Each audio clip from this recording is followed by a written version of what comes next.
वफाकी वज़ीर मनसूबाबंदी एहसन इकबाल ने कहा है कि हम 2029 तक एक मजबूत मईशत की बुनियाद रखेंगे। पाकिस्तान को 2035 तक 1000 अरब डॉलर्स की मईशत बनाना है। इस्लामाबाद में प्रेस कॉन्फ्रेंस के दौरान एहसन इकबाल ने कहा कि 5 साल मंसूबे उड़ान पाकिस्तान का आगाज़ हो गया है। मुत्तहद होकर माशी टेक ऑफ करना है।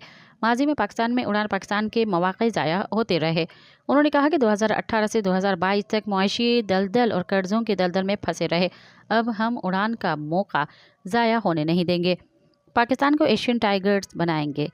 एहसन इकबाल का कहना है कि पाकिस्तान को 8 से 9% की ग्रोथ पर लाना है। सियासी इंतशार और नफरत को खैराबाद कहना है। पाकिस्तानी मसनूआत को क्वालिटी के ब्रांड बनाना है।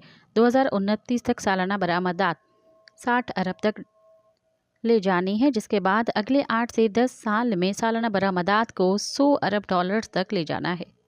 सब्सक्राइब कयो अवामी न्यूज़ HD के ऐं ताज़ा तरीन ख़बरुनि लाइ ॾिसंदा रहो अवामी न्यूज़ HD।